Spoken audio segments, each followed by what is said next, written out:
Viewers, మన భారతదేశం ప్రపంచంలోనే వేగంగా అభివృద్ధి చెందుతున్న స్టార్టప్ హబ్లలో ఒకటి. ప్రతి సంవత్సరం వేలాది యంగ్ ఎంటర్‌ప్రెన్యూర్స్ కొత్త ఆలోచనలతో, కొత్త ఆశలతో న్యూ కంపెనీస్కి జీవం పోస్తున్నారు. టెక్నాలజీ, ఫైనాన్స్, ఎడ్యుకేషన్, హెల్త్ ఇలా అన్ని రంగాల్లో వారు రాణిస్తున్నారు. కానీ మీరు గమనించారా, ఈ స్టార్టప్స్లలో చాలా వరకు కొన్ని నెలలు లేదా కొన్ని సంవత్సరాల్లోనే మూతబడిపోతున్నాయి.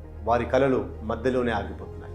ఇలా ఎందుకు జరుగుతుంది? గడిచిన 2 సంవత్సరాల్లోనే 28,000కు పైగా స్టార్టప్స్లు మూతపడ్డాయి.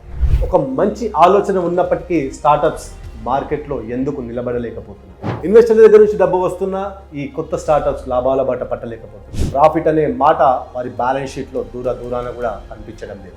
ఉదాహరణకి వోడాఫోన్, ఈ టెలికాం కంపెనీకి 1,000 కోట్ల ఫండింగ్ ఉన్నా కానీ గత 2025 ఫైనాన్షియల్ ఇయర్లో 27,000 కోట్లకు పైగా నష్టాన్ని చూపించింది. అదే బాటలో స్విగ్గీ, దాంతోపాటే బిగ్ బాస్కెట్, టాటా వంటి పెద్ద ఇన్వెస్టర్లు వారి బ్యాక్ ఎండ్లో ఉన్నా కానీ 2,000 కోట్ల రూపాయల పైమాటే వారి బ్యాలెన్స్ షీట్లో నష్టాన్ని చూపించింది. భారతదేశంలో స్టార్టప్లు విఫలం అవడానికి చాలా కారణాలు ఉన్నాయని చెప్పవచ్చు. మొదటిది